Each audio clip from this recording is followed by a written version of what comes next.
Hace un tiempito atrás venimos hablando en familia acerca del Antiguo Testamento y cuáles las implicancias de leer cada uno de los profetas mayores, los profetas menores y cómo eso tiene alguna influencia o injerencia hoy en nuestros días. Y realmente es complejo si uno no pone un poquito de esfuerzo, traer una asociación entre lo antiguo que pasó y ver cómo esos mensajes dirigidos a Israel, al pueblo de Israel o a Judá, acerca de Baal, Astarot y tantos otros dioses y las destrucciones y las consecuencias, etcétera, ¿qué tiene eso que ver con nosotros? Y normalmente lo miramos al Antiguo Testamento como si se tratara de un recorrido por algún museo donde hay alguna exposición de lo que fue alguna vez la historia humana. Y realmente la palabra de Dios no solo nos habla de Dios, sino que trata con nosotros. Y tanto el antiguo como el nuevo tienen implicaciones para nuestros días hoy. Hay que aprender a leerlo. Entonces, quiero tratar de introducirnos y hablar de uno de todos estos dioses, porque hay varios principales, y tratar de hacer una traspolación a nuestros días hoy y poder ver cómo todos esos mensajes se pueden aplicar en nuestros días. Y realmente necesitamos tener muy claro estos temas. Por eso quiero hablarte de esto y que podamos comprender cómo operan los mismos dioses hoy en día. Hay una de las frases que tiene Salomón, es que las cosas acá debajo del cielo, en la tierra, viven ciclos, o sea, se repiten, ¿no? Y hay cosas que el ser humano no cambia y no cambian. Los mismos dioses que operaban antes siguen operando hoy. Y quiero que podamos juntos trabajar en esto. ¿Le parece? Así que dos cositas.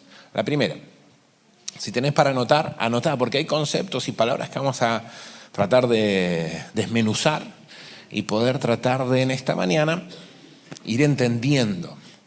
Quizás algunas nunca las hayan escuchado y vamos a tratar de ir aprendiéndolas juntos. Y otras seguramente que sí, pero quiero que puedas ir tomando, porque este va a ser una pequeña serie de mensajes donde buscamos intencionalmente entender y después volver a sumergirnos en el Antiguo Testamento y poder descifrar muchas más cosas. Es simplemente a modo introductorio, es a modo de que puedas ver cómo hoy eso sigue siendo vigente. ¿Amén? ¿Están ahí conmigo? La segunda cosa que quiero pedirte esta mañana es que no consideres que este mensaje es para otro. No sé si a vos te pasa, pero a veces yo escucho mensajes y digo, qué bien le vendría a fulano, a mengano y a sultano. ¿O no es así? ¿No te pasa eso? Como que siempre me resbalan los mensajes, no sé. Digo, ¿cuándo me vas a hablar a mí, no? ¿Te pasa eso? Bueno, quiero decirte, esto es para vos y es para mí. Yo me entusiasmé mucho. Al principio me puse a estudiar, leer, investigar, porque son temas profundos, hay un montón de cosas sumamente interesantes y después me dio cosa de compartirlo, porque es tan de hoy esto que dije, ups. Por eso te agrego un plus, una tercera cosa, ponete cómodo, porque va a doler. Sí, porque mi oración es que realmente la palabra pueda llegar a tu corazón en esta mañana. Una de las grandes tragedias de Israel fue que aunque tenían oídos para oír, no oían. Una de las tragedias que nos puede seguir pasando hoy es que sigamos con el mismo patrón. Escuchamos, pero no oímos. Por eso vamos a pedirle al Espíritu Santo que traiga luz, revelación, y vamos a disponer nuestro corazón completo para que esa palabra, que es poderosa, sea sembrada y produzca fruto y no se muera en el tiempo. Amén. Padre, gracias por tu palabra y gracias por cada una de ellas. Gracias por todo ese trabajo que te tomaste de que hoy podamos tenerla tan accesible en nuestros días y queremos entenderla. Queremos realmente comprender lo que nos quieres hablar a cada uno de nosotros en este tiempo y queremos tener el corazón Un corazón que no va a poner excusas, que no va a tratar de torcer tu palabra, que va a limpiar nuestra mente para que la palabra sea sembrada y ella produzca fruto. Anhelamos que tu Espíritu Santo nos dé entendimiento en esta mañana. Realmente necesitamos que cualquier oscuridad, tinieblas, lo que nos entorpece, cualquier incluso estructura de pensamiento que hoy va a ser confrontada, Señor, pueda ceder ante tu palabra. En el nombre de Jesús oramos. Amén y amén. Hoy vamos a trabajar algunos pasajes de la Escritura, pero vamos a ir desarrollándolo. Miren, yo quiero invitarte a que lo que primero hagamos en esta mañana es que podamos mirar el Antiguo Testamento sin superioridad intelectual.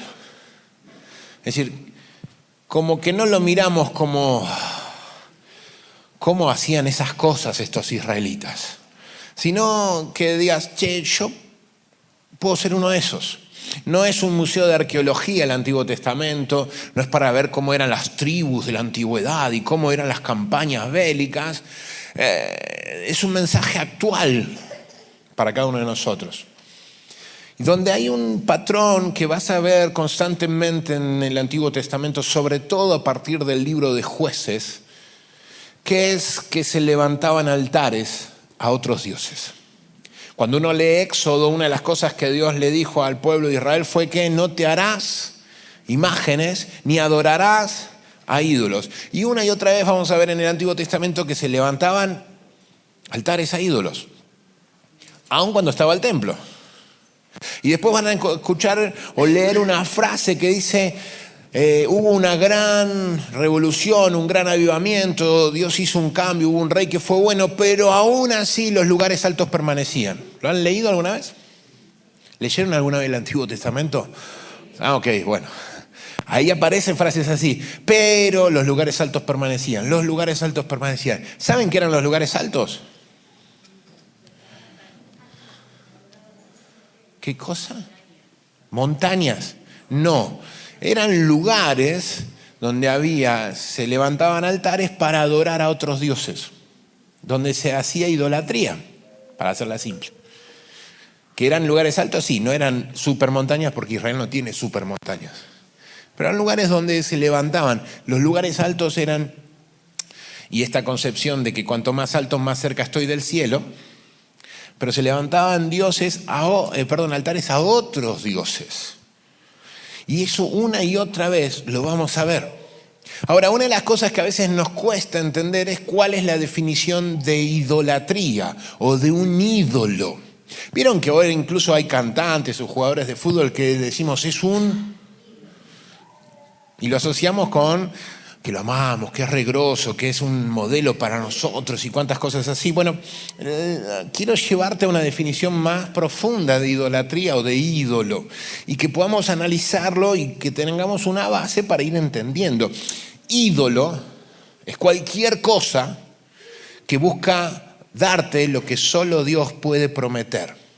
Identidad, seguridad, propósito, paz y agrega otras que quieras. Y que a cambio, te exige lo que solo Dios merece. Tu devoción absoluta, tu tiempo, tu moral, tu adoración. Entonces, un ídolo es cualquier cosa que te promete lo que solo Dios puede dar y exige lo que solamente Dios merece. Así de simple y así de profundo. Y miren, déjenme plantear algo más en cuanto a la idolatría. La idolatría, en la gran mayoría de las veces, nunca es por ignorancia, sino por una búsqueda de control, de seguridad y de placer. Por eso buscamos ídolos, por eso formamos ídolos, por eso creamos ídolos. Una de las grandes cosas que vas a encontrar y constante mensaje de Dios es: ustedes están creando ídolos. Lo hacen de piedra, lo hacen de madera o de algún otro metal, bronce. Y era algo creado ¿por quiénes? por todos los hombres, tanto israelitas como del pueblo que estaban allí. Mujeres también para los que hacen separación. Ahora sí, quiero que busques un pasaje. Segunda Reyes, capítulo 17. Con esto de la Cruz Blanca, ahora parece que todos los ejemplos que me salen tienen que ver con medicina. No sé por qué, pero vamos a hacer una radiografía. El otro día le mostré a mi hijo lo que era una radiografía de antes, con la que después las limpiábamos y hacíamos para el proyector. No sé si conocían lo que era eso o supieron lo que es. No había papel, usábamos radiografías. Ahora son todas digitales y te llegan por correo, pero sigue siendo el mismo método de análisis. La radiografía busca dar una imagen de algo interno que puede estar mal. Vamos a hacer una radiografía. Dios se toma el trabajo en Primera de Reyes, capítulo 17, de dar una radiografía de Segunda de Reyes, 17.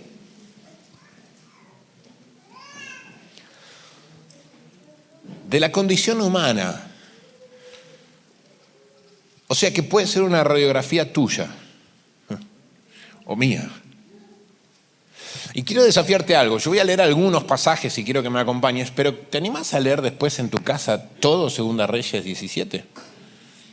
¿Sí? ¿Se animan a hacer ese compromiso? No es tan largo. No pasa los 50 versículos, quédense tranquilos. Y después, si te animás, el Salmo 119.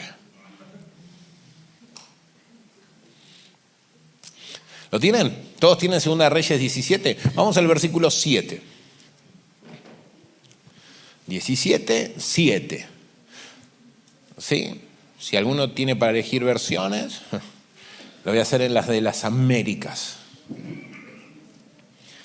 Dice así: y esto sucedió porque los hijos de Israel habían pecado contra el Señor su Dios, que los había sacado de la tierra de Egipto, debajo de mano del faraón, rey de Egipto, y habían reverenciado a otros dioses. Y anduvieron en las costumbres de otras naciones que el Señor había arrojado delante de los hijos de Israel y en las costumbres de los reyes de Israel que ellos habían introducido. Quiero decirte que Israel tuvo reyes malos.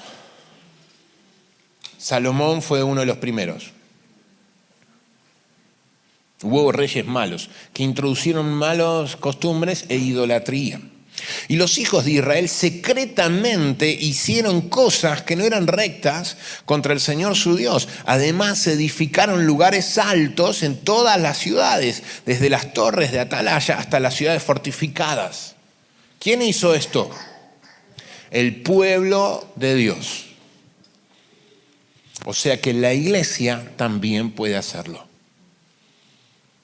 Y dice en el último pedacito del versículo 9 que habla desde hasta el más económicamente hablando o socialmente con mayor carencia hasta los que más tenían. No hay diferencias en esto.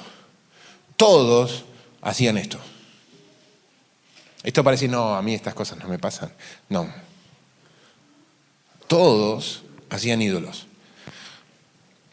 Versículo 15, sigamos un poquito más, saltamos algunos versículos. Dice, y desecharon sus estatutos y el pacto que él había hecho con sus padres y sus advertencias, con las cuales los había amonestado. Y siguieron la vanidad y se hicieron vanos y fueron en pos de las naciones que los rodeaban, respecto de las cuales el Señor les había ordenado que no hicieran como ellas. Y abandonaron todos los mandamientos del Señor su Dios y se hicieron imágenes fundidas. De 2 becerros hicieron una acera, adoraron a todo el ejército de los cielos y sirvieron a Baal. Hicieron pasar por el fuego a sus hijos y a sus hijas y practicaron la adivinación y los augurios y se entregaron a hacer lo malo ante los ojos del Señor, provocándole. Y el Señor se airó de gran manera contra Israel y los quitó de su presencia, y no quedó ni uno solo la tribu de Judá. Versículo 28. Y vino uno de los sacerdotes que habían llevado al destierro desde Samaria y habitó en Betel y les enseñó cómo habían de temer al Señor. Parece que hay algo que retoma y la empiezan a hacer bien de vuelta.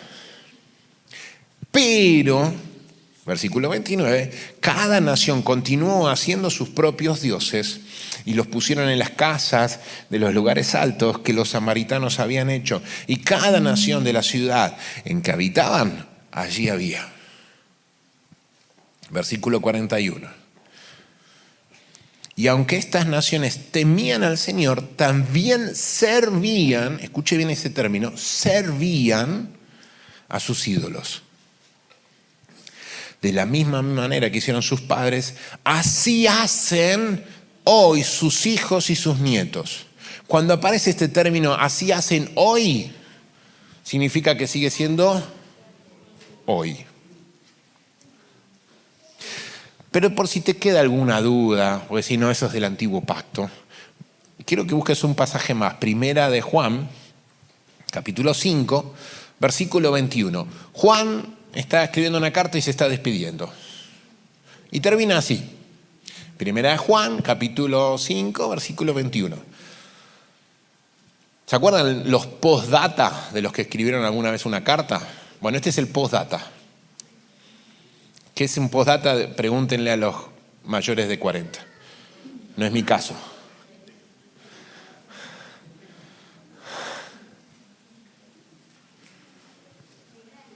Primera de Juan, capítulo 5, versículo 21. Yo todavía tengo la carta que le escribió mi padre declarándosele a mi madre por carta, porque vivían muy lejos. Esas cosas antes pasaban. ¿Lo tienen? No se me vaya de tema, por favor. Todos van a querer ver la carta. No, quédese acá. Dice, hijitos amados, guárdense de los... ¿Tu versión dice lo mismo? Aléjense de los ídolos. O sea que en el Nuevo Testamento seguía pasando. Y se lo escribe a la iglesia. ¿Está acá? O sea que es un tema que como iglesia tenemos que ¿qué?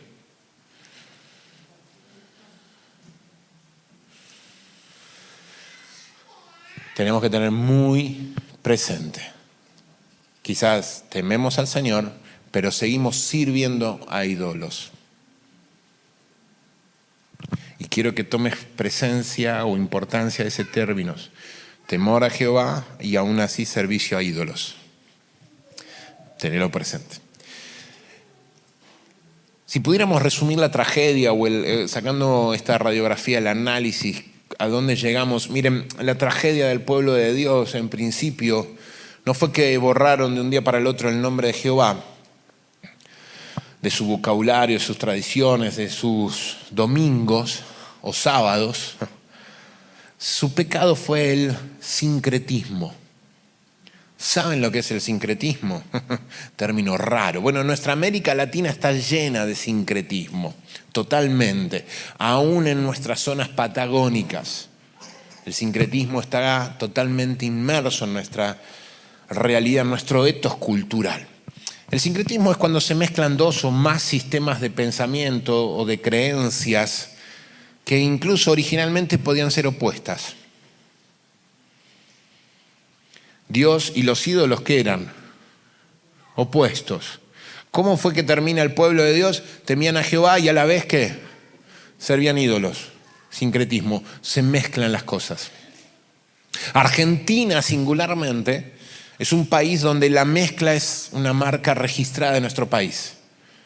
Estamos llenos de mezclas culturales. Lo ha hecho muy rico eso a Argentina. Pero a la vez, en cuanto a la fe, nos ha generado muchas complicaciones. Creemos en Dios y aún así, por ejemplo, nos ponemos una cintita roja por la envidia. Simple. O mezclamos las energías de la naturaleza o el cuidado del medio ambiente con la fe.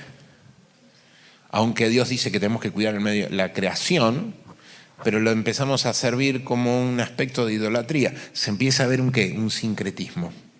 Confiamos en Dios los domingos y servimos a los ídolos de lunes a sábado.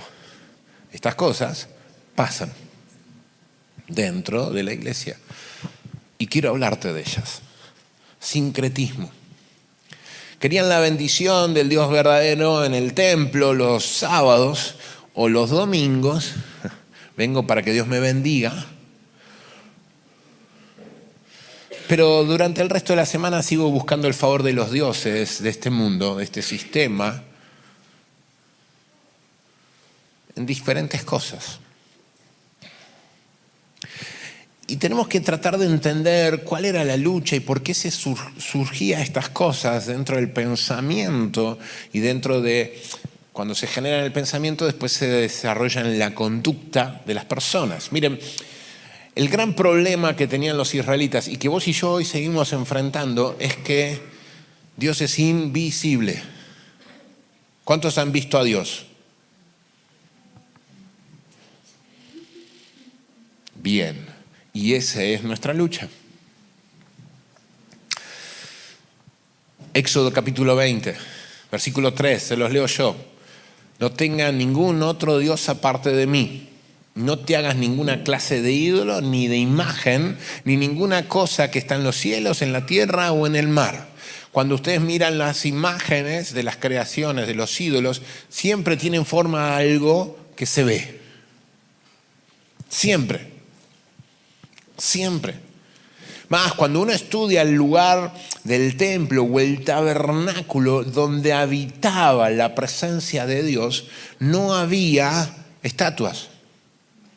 Estaba el lugar, del lugar santísimo, estaba el arca de pacto, pero entre medio del arca de pacto, donde apuntaban los querubines, ¿qué había?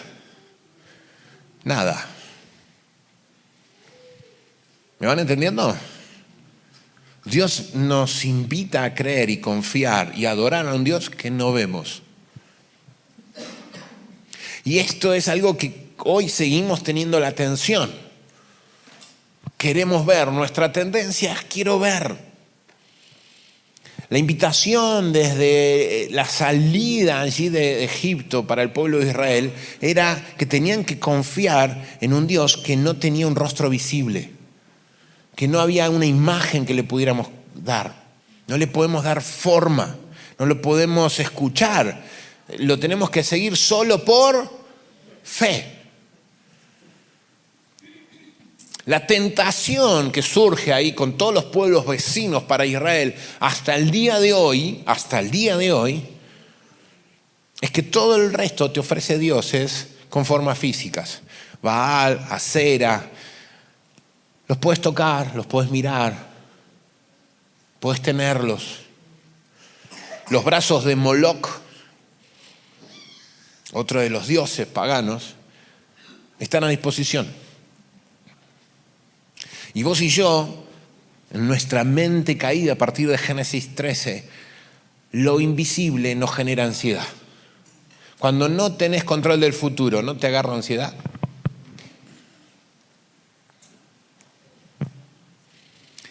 Mientras que lo visible te genera una falsa sensación de control. El trabajo seguro. ¿Cuántas veces dijiste eso?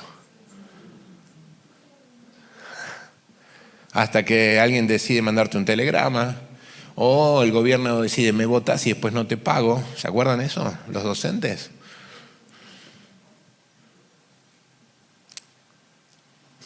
El desafío para todos nosotros es creer en un Dios que no vemos y que nos pide que creamos en Él.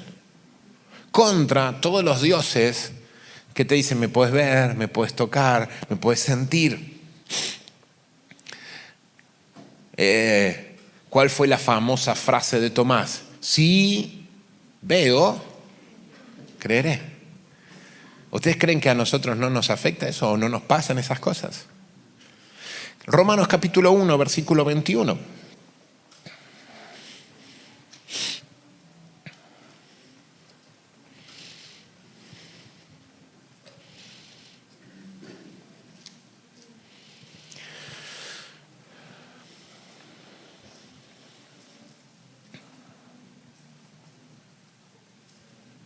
¿Lo tienen? Bien, Romanos 1:21 dice así. Es cierto, ellos conocieron a Dios, pero no quisieron adorarlo como Dios ni darle gracia. En cambio, comenzaron a inventar ideas necias sobre Dios. Y como resultado, la mente les quedó en oscuridad y en confusión. Afirmaban ser sabios, pero se convirtieron en completos necios. Y en lugar de adorar al Dios inmortal y glorioso, rindieron culto a ídolos que ellos mismos se hicieron con formas de simples mortales, de aves, de animales de 4 patas y de reptiles. Volvemos a los ídolos cuando el Dios invisible nos parece insuficiente y buscamos sustitutos visibles que calmen nuestra falta de fe y nos den esa falsa sensación de seguridad y de control momentánea. Pero como todos los dioses desde la antigüedad al día de hoy, todo eso sigue siendo falaz. Y te fallan y te demandan incluso un alto costo, porque en todos ellos tenés que rendir un alto sacrificio. Por eso incluso el evangelio es muy fuerte y muy diferente, porque el sacrificio, ¿quién lo hizo? Jesús. Él pagó el precio, Él se ofreció. Y esto lo vamos a ver constantemente, tanto en el Antiguo como en el Nuevo Testamento, y es algo que hoy tenemos que hablar. Y yo hoy quiero arrancar este pequeño serie hablándote de uno de estos dioses, de estos a los que se adoró y se hizo idolatría. Y quiero hablarte del altar que se levantó a Baal. Y las próximas hablarte de otros dioses que también siguen estando vigentes hoy en día. ¿Cuántos les gustaría tener criptomonedas? O bitcoins. Baal, hoy podríamos traducirlo como el dios de la seguridad de la cuenta bancaria. O tener muchos bitcoins con muchos unos y ceros después del uno. Miren, en la antigüedad, Baal, ¿sí?, era la principal deidad o el principal dios cananeo, considerado el dios de la lluvia, el dios del trueno, incluso el dios de la fertilidad de la tierra, para que la tierra tuviera mucha productividad. Al dios que adoraban era a Baal. Y quédate tranquilo que por mencionar Baal no es que se te va a incorporar algo, eso por favor sáquense esos miedos o terrores que a veces tenemos. Hay que identificarlos. Los antiguos no le adoraban como una cuestión de mera filosofía. Ellos realmente le adoraban a este Dios porque su economía dependía de caerle en gracia a este Dios. No se olviden que la economía antes pasaba por lo que producía la tierra o los ganados que podían llegar a tener. Su economía pasaba por ahí. Si Baal sonreía, había lluvias. Si había lluvias, había cosechas. Y si había cosechas, había ¿qué cosa? Estabilidad financiera. Adorar a Baal en la antigüedad era asegurarse el futuro económico. Baal era ese dios del clima, pero en realidad, para que lo entendamos hoy en día, era el dios del control económico. Miren Jueces capítulo 2, se los leo, anote usted el pasaje, capítulo 2, versículo 11, dice así: después los hijos de Israel hicieron lo malo ante los ojos de Jehová y sirvieron a los Baales y dejaron a Jehová, el Dios de sus padres. Y termina diciendo esto: adoraron a Baal y a Astarot. Astarot era la esposa. Y acá tenemos que empezar a entender la lógica que opera en Baal y la lógica que también opera en nuestra fe. Baal opera bajo la lógica del contrato por intercambio. Yo te doy un sacrificio a mi ídolo y el ídolo me da ¿qué? Lluvia. Yo sacrifico algo y él me da algo. Así opera. Es una manipulación que estamos buscando tener sobre un Dios. Yo tengo el control si pago el precio por tenerlo. Ahora, Dios opera de una manera muy diferente. Dios opera bajo la lógica del pacto y de la gracia, sobre todo en nuestros días. Yo obedezco y confío en Él, y Él, que es un Padre perfecto, siempre provee. Es diferente. Yo confío en Él, y Él, ¿qué hace? Provee. Decilo conmigo, te está costando. Yo confío en Dios y Él provee. Mateo 6:33. Buscar primeramente el reino de Dios y su justicia, y todas las demás cosas, Dios, el Padre, se ocupa. ¿Operás así en tu lógica económica?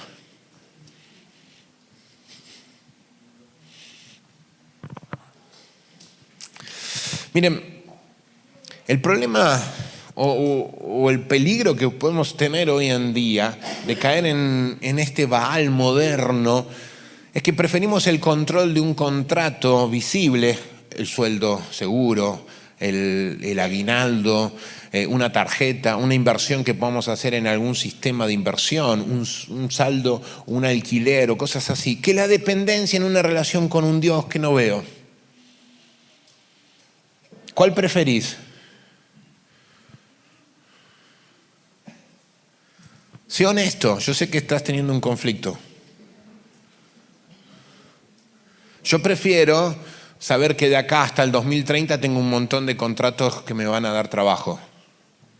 Esa es mi lógica humana, que lucha con la fe que dice que hoy y mañana Dios seguirá proveyendo. No es un llamado a la vagancia. Miren, adorar a Baal hoy en día es un intento humano de independizarnos de Dios. Yo tengo el control de mis finanzas. Yo tengo el control de mi trabajo, de mi sueldo.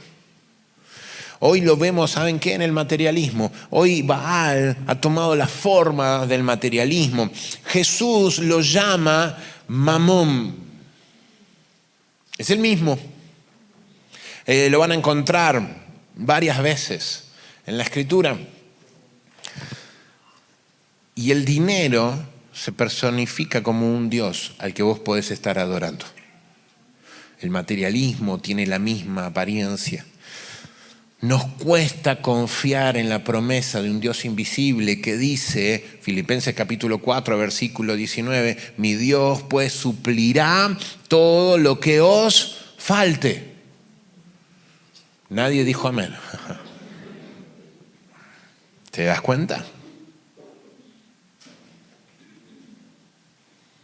Por eso preferimos adorar a lo que tengo en mi cuenta bancaria, porque yo lo puedo ver y lo puedo controlar. Por eso preferimos tener varias tarjetas de crédito por las dudas, que confiar en un Dios que siempre proveerá a todo lo que me haga falta. Después tenemos que hacer un análisis, lo vamos a hacer más adelante, de lo que es necesidad y de lo que es capricho, que es otro tema. Hoy el dinero se ha convertido en un ídolo visible que sustituye a un Dios proveedor, pero que no se ve. Déjame darte algunos ejemplos para que me vayas entendiendo aún más la idea. Déjame darte ejemplos. Hoy tenemos algo que se llama la obsesión laboral. No sé si te ha pasado. Si sos empleado o quizás alguien que está desarrollando una empresa, trabajás jornadas extenuantes, sacrificando tu salud, sacrificando tu familia, bajo esa idea o ese lema o ese refrán que usamos diciendo, es que tengo que asegurar el futuro de mi familia.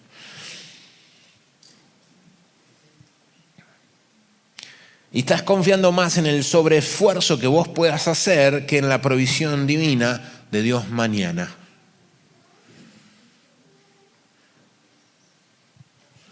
Déjame darte otro ejemplo. Esa idolatría a la inversión segura o esa obsesión que hay hoy, sobre todo hoy en día, en todos los mercados. Desde más o menos el 2015 reapareció o surgió esto de que todo el mundo puede tener acceso a las compras de acciones y otros sistemas de inversión. En la pandemia esto se multiplicó de una manera enorme y hoy estamos más pendientes de cómo hacer una mejor inversión, cuál es el que mejor me puede dar interés y todo ese tipo de cosas, porque es accesible a todo el mundo, que confiar en la provisión de Dios. Y no estoy diciendo que estoy en contra de esas cosas. Estoy analizándolo, invitándote a que analices el corazón. Déjame planteártelo así, como para que me vayas entendiendo. Hoy miramos mucho más nuestras cuentas bancarias y digitales que lo que podemos llegar a leer la Biblia. Yo en un momento, y te confieso mi parte, porque yo sé que todos ustedes son mucho mejores, y lo sé, pero yo en un momento había puesto la aplicación, la página Dólar Hoy como favorita, como arranque de mi mañana para saber cómo hacer la compra y venta de dólares. Entonces, ver cómo hacía para ganar $1 más. En una cuestión de obsesión por asegurar un futuro. ¿Hago inversiones? Sí. Pero no confío en ellas. Confío en el Dios que provee a todo lo que me hace falta. ¿Y sabes cómo te puedes empezar a dar cuenta de esto? El termómetro de la paz. Tu paz interior. ¿Está sujeta a cómo cotiza la bolsa, si sube o baja? Tengo un compañero que el otro día un pequeño trabajo lo cobramos en dólares y estaba feliz porque al otro día había aumentado el dólar. Y le sacamos ventaja, dijo, así como, wow. Ganó 20,000 pesos. Pero ¿me estás entendiendo? No estoy en contra del dólar tampoco. No va por ahí. Déjame darte otro ejemplo. La tiranía que hay en el consumismo. Nosotros estamos en una época donde el bombardeo es terrible en cuanto a la publicidad que te genera necesidades ficticias. Te hace creer que si tenés eso vas a ser feliz, vas a ser alguien. Si tenés ese celular, ¿cuántas veces compraste un celular porque simplemente era el que estaba en moda? O porque tu Nokia 1100 ya no puede recibir, no le prende la luz, no sé. Yo lo hice. Para todos los grosos que no hacen esas cosas, revisa si no hay otro tema. Quizás es una zapatilla, un peinado o alguna otra cuestión del hogar o un auto. ¿Cuántas veces quizás quisiste comprar un auto simplemente porque estaba bueno? Pero el bueno era como vos te veías dentro de ese auto, no el auto. ¿Se entiende? El consumismo o la ropa. No, es que si no uso remeras Vans o zapatillas, ¿cómo se llaman, hijo? ¿Vans? Ok. No, porque no sé de marca, yo soy un queso. Pero sé que hay marcas que si tenés eso, sos. ¿Cuál? DC, ok. ¿Y cómo sabe? No. Pero a veces es el reloj, a veces es la ropa, a veces la apariencia, a veces es el peinado. Yo estoy anodadado de las horas que puede pasar un adolescente mirándose al espejo, acomodando un pelo. Impresionante. Para salir con viento.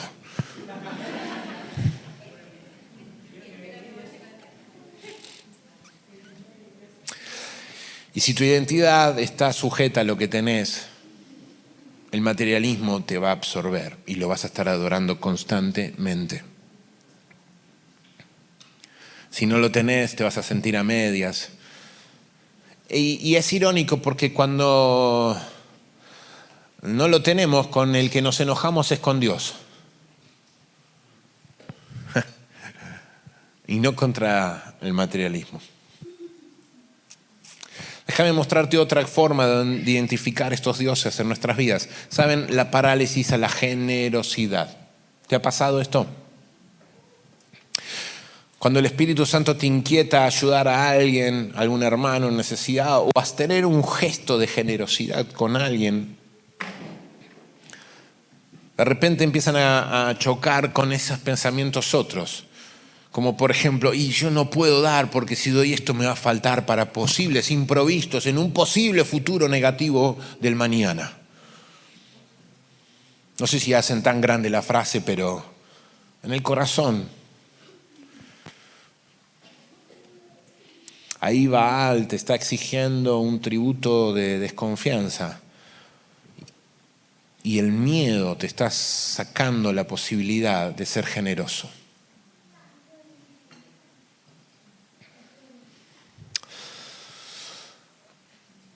Otro más es, por ejemplo, la ansiedad financiera crónica, donde vemos personas que aún teniendo las necesidades básicas cubiertas, siempre viven con un nudo en el estómago, pensando en crisis hipotéticas negativas. ¿Te ha pasado pensar que en este país de ciclos y de que es tan inestable y tantas cosas, tengo que asegurarme el futuro y cuidarme de esto y de aquello? Y entras constantemente en miedos y temores e inseguridades y constantemente pensando que el futuro va a ser negativo, independiente de quién esté de gobierno de turno.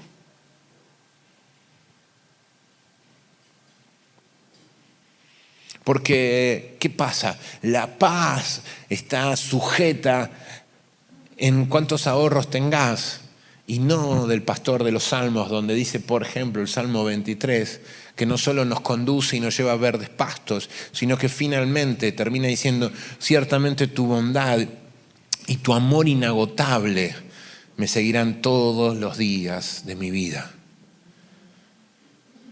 Y ahí entramos en esas crisis donde adoramos a Dios y tenemos temor de Dios los domingos y seguimos adorando a dioses como Baal durante la semana. Pasa en la iglesia.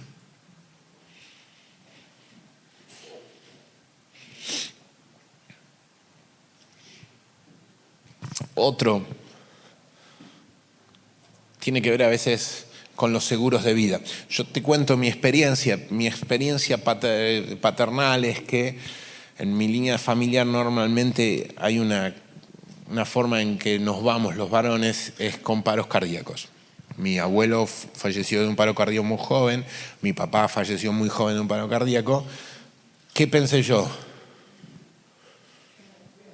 Me va a pasar lo mismo. Para colmo, hipertenso. ¿Sí? Me hacen un estudio, tengo una fisura en el corazón. ¿Qué agarré? Entré en crisis. Entonces, ¿qué hice? Saqué un seguro de vida, porque si me muero, le dejo algo a mi futura familia. ¿Quién está gobernando? ¿Qué estoy haciendo? Sustituyendo la fe de un Dios que, aunque yo no esté, va a seguir proveyendo a mi familia. Y entré en una obsesión laboral porque tenía que darle la casa, el auto, porque claro, mi abuelo cuando falleció, mi abuela quedó en la calle y vivieron situaciones económicas de mucha necesidad, Entonces empecé a adorar a la seguridad económica de un seguro, de un trabajo y de cuántas cosas podía comprar en ese mismo instante para darle seguridad a mi familia, porque probablemente mañana me muero. Y entré en esa obsesión. ¿A quién estaba adorando?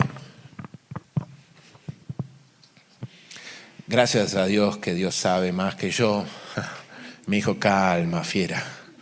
Eso me lo dijo a mí, quédense tranquilos. Y cuando entendés que es por fe y que por más que vos te esfuerces, el que realmente cubre y protege y guarda completamente a mi familia es Él, empezás a caminar en paz, con seguridad, con tranquilidad. Ya no me afano por ver si llego a tener una enorme cuenta en el banco para la universidad de mis hijos. Yo sé que Dios va a proveer. Eso no me hace vivir en el despilfarro, pero no busco un sustituto de la fe. ¿Me siguen? Y en esto tenemos que entender que, incluso permítanme, aprovechando que fue el Día del Padre y que hay muchos padres acá, ojo, con priorizar las herencias económicas, descomunales o las múltiples cosas que podamos hacer por nuestros hijos y descuidemos el legado espiritual y de carácter que tenemos que dejarle a nuestros hijos. Olvídate de una cuenta bancaria, si eso te roba la posibilidad de formar el carácter y la fe de tus hijos. Amé el versículo donde Pablo resalta la fe no fingida de una abuela que después habitó en la madre y terminó transformando el carácter y la vida de Timoteo. ¿Qué herencia le estás dejando a tus hijos? ¿A quién estás adorando? No reemplaces. Miren, adorar a Baal tiene un alto costo. Baal no es gratis. Sacrificas tu salud mental, entras en ansiedad, insomnio, estrés, miedos, panoramas del futuro totalmente negativos. Anulas el día de descanso, de reposo que tanto necesitamos. Anulas la capacidad de ser generoso, así como aquellas verdaderas herencias de fe no fingidas para nuestras próximas generaciones. Todo eso es un costo que Baal te está exigiendo, te está pidiendo. Baal te da una cierta sensación de estabilidad, pero exige tu paz y exige el futuro de tus generaciones. Una de las cosas que se sacrificaba en Baal eran los hijos.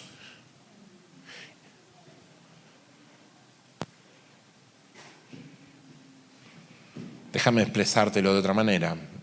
Baal quizás te dé una cierta estabilidad, pero te va a robar tu alma en cuotas.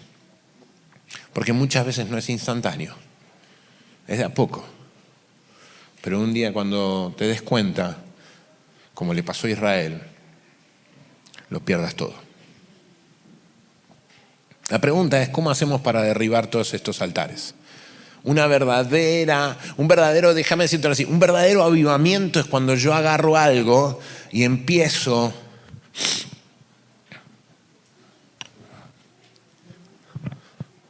a derribar altares. Y hoy yo quiero desafiarte a esto. Quiero que derribes altares. Quiero que tomes la masa. Y en esto quiero que entiendas algo. No se puede ser sutil. No traje la chiquita. No soy Thor. Pero sí quiero desafiarte a algo. A que derribes muchos altares en tu vida. La voy a dejar acá en símbolo de que algo tenés que hacer.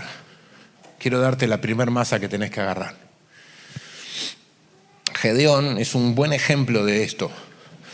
Léanlo después en sus casas, en Jueces capítulo 6. Antes de arrancar su ministerio, antes de arrancar todo lo que Dios iba a hacer, ¿saben qué fue lo que hizo? Fue a derribar al altar que habían construido en su pueblo. ¿Querés la presencia de Dios en tu vida? Elimina altares. Primer masa que tenés que agarrar se llama la generosidad secreta. El dinero pierde valor y poder en tu vida como ídolo cuando lo tratás como una herramienta y no como un tesoro. Como una herramienta. Y en eso tenés que ser práctico. Tomo una frase de mi padre que decía, a Dios orando pero con el mazo dando. Tenés que ser práctico. Tenés que tener actos de generosidad constantemente. Si el Espíritu Santo está poniendo algo en tu corazón de bendecir a alguien, no te demores. No midas el costo. No lo pienses 2 veces. Hacelo. Y si es posible de forma anónima, para que ese ídolo caiga más fuerte. Cuando incluso uno da cosas que duelen a tu yo, o que incomoda tu presupuesto mensual, se está quebrando todo espíritu de avaricia dentro de tu corazón. Le estás diciendo a tu mente, mi seguridad no está en ese fondo de emergencia o en ese ahorro, está en Dios que provee a todas mis necesidades cuando las tenga. Primer masa. Déjame darte otra. Se llama el descanso como un acto de guerra. Parece una dicotomía, pero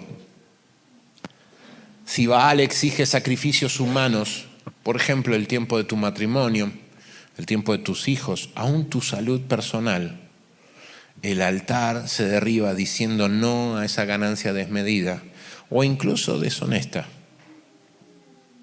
¿Cómo derribo esto? ¿Cómo tengo que ser práctico en esto? Tener descanso. Establece un tiempo de descanso. Y más, cuando estés en el descanso, apaga el celular. No, pero tengo que trabajar. ¿A quién estás adorando? Para un emprendedor, esto es un desafío. Para un empleado que quiere tener un plus, porque no, en este país no se llega, no sabes la inflación, y entras en un montón de frases que simplemente empeoran el panorama y matan la fe. Decidir no trabajar un día o rechazar proyectos extras porque te roban descanso, que destruyen la paz familiar, que destruyen el tiempo que puedes pasar con tu esposa o con tu esposo, es un verdadero acto de guerra espiritual, hiperviolento contra Baal.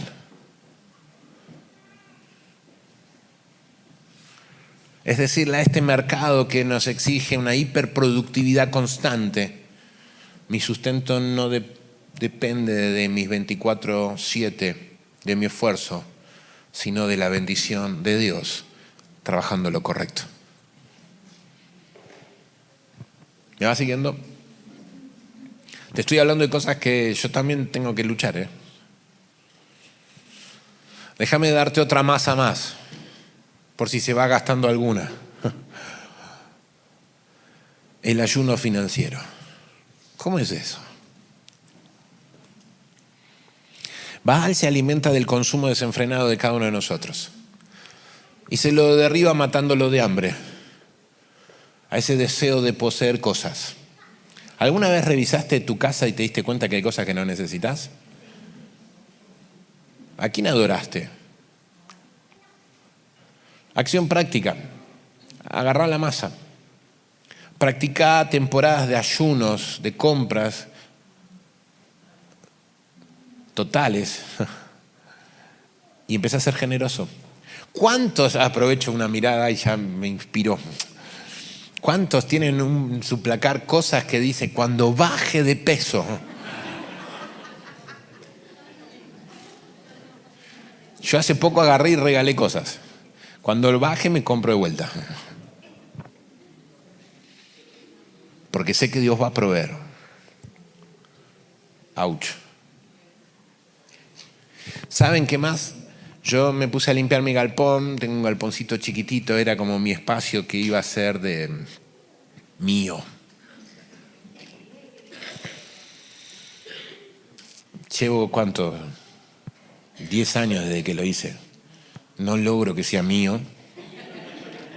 No logro terminarlo. No me da el tiempo, no es una prioridad. Y guardé un montón de cerámica porque dije, con esto voy a hacer el piso. ¿Saben qué dije? Los traigo y con esto hago todo el baño de adaptados que está allá adentro preparándose. No lo necesito ahora. Actos. Rompo. Pasa un tiempo sin comprar más allá de lo que realmente necesitas. Pasa un tiempo sin tener aplicaciones o plataformas que realmente te sacan tiempo y no necesitas. O salidas innecesarias, o compras por si las dudas. Y ese dinero que te ahorras, ofrendáselo a alguien. Ofrendalo a algún servicio. Hace un acto. Revisa tu casa y fíjate si no hay altares al consumismo que pueden bendecir a otros y que vos realmente no necesitas, que puedes vivir sin ellos. Esto, ¿saben qué? Entrena ese alma de aprender a contentarse con lo que uno necesita realmente en el momento en que vive. Rompe con la mentalidad de que necesitamos tener o comprar cosas para ser felices y sentirnos bien. Déjame darte otra masa más. ¿Están anotando las masas? ¿Quién va a agarrar una? Déjame darte la cuarta, se llama la oración que reprograma mi lenguaje. A veces el altar en nuestras vidas está oculto dentro de nuestras frases o de ese lenguaje que usamos cotidianamente. Tenemos que aprender a cambiar el lenguaje de escasez y temor, miedo, como por ejemplo estas frases: no sé qué voy a hacer si las cosas empeoran. ¿La dijiste alguna vez? O parecida, parafraseala si querés. Estoy en la lucha, que es cruel y mucha. No, hay que guardar y sobre todo comprar papel higiénico, porque no sabes qué cosas van a pasar mañana en este país. Yo los vi. Tengo que aprovechar ahora que hay vacas gordas, porque después no sé. Esta es genial. La caridad bien entendida empieza en casa. Entonces yo, y después yo. ¿Me entendió? Cuando estamos diciendo cuida el mango porque la calle está dura y no sabes cómo van a estar las cosas mañana, lo que en el fondo le estamos diciendo a Dios es: yo sé que vos sos el Dios creador del universo y que todo funciona porque vos estás, pero por las dudas, ¿viste? Como la inflación todavía no se detuvo, yo te ayudo, Dios. Eso es lo que estamos diciendo en el fondo.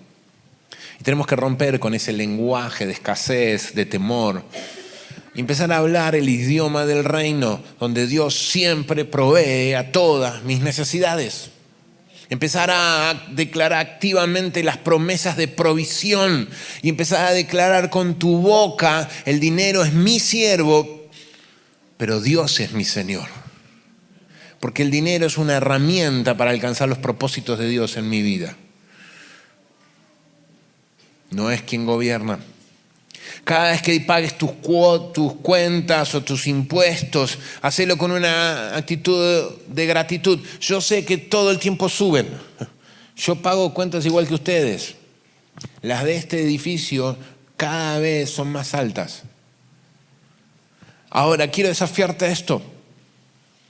Creer que Dios siempre va a darnos el recurso necesario para cubrir las cuentas. En lugar de quejarte de que todo sube, todo crece, empezar a dar gracias. Señor, gracias porque este mes otra vez cubriste y la pude pagar. Y pagala, por favor. Filipenses capítulo 4, versículo 11. ¿Qué dice el 13? Filipenses 4, 13. ¿Cuántos se lo saben? Todo lo puedo en Cristo que me fortalece. Muy bien. Ahora, ¿saben en qué contexto está ese pasaje? Quiero leértelo.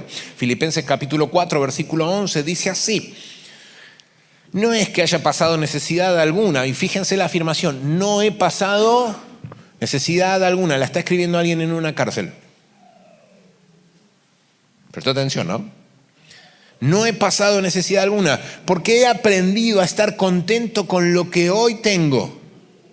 Sé vivir con casi nada o con todo lo necesario. He aprendido el secreto de vivir en cualquier situación, sea con el estómago lleno o con a veces el estómago vacío.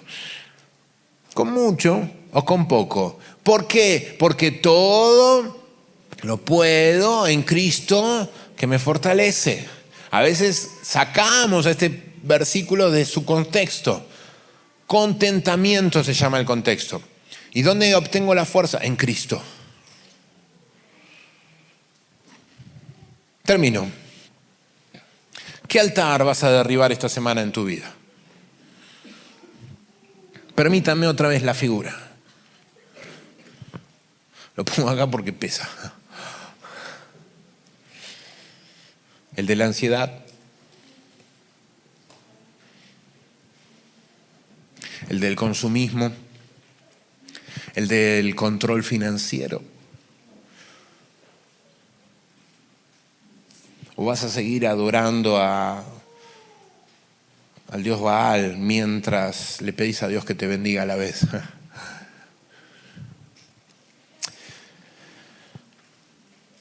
Déjame darte esta definición. Baal siempre te pedirá que sacrifiques lo eterno, tu familia, tu paz, tu propósito, para darte cosas temporales como el dinero. Dios te pide que entregues lo temporal, el dinero, tu tiempo, tus recursos, para asegurarte aquello que es eterno. ¿A qué Señor le vas a construir un altar? Dios nunca nos ha pedido dinero. Te pide la confianza, te pide fe. Y cuando vos entendés que Él es tu verdadera seguridad, la ansiedad pierde todo trono en tu vida. ¿Qué altar tenés que derribar en tu vida? ¿Qué altar en este tiempo necesita ser destruido hasta las raíces? ¿En qué tu fe tiene que crecer? ¿En qué Dios tiene que ser Dios el resto de los días de la semana? ¿Qué decisión radical hoy tenés que tomar? Es tiempo de derribar altares. ¿Cuál es el tuyo? Estamos llamados a una temporada de expansión sobrenatural. No va a ser una realidad a menos que derribes los lugares altos para que Él sea el proveedor. Señor, queremos en esto así aprender de la historia del pueblo. No queremos decir con nuestros labios una cosa que después en nuestras acciones no se concreten.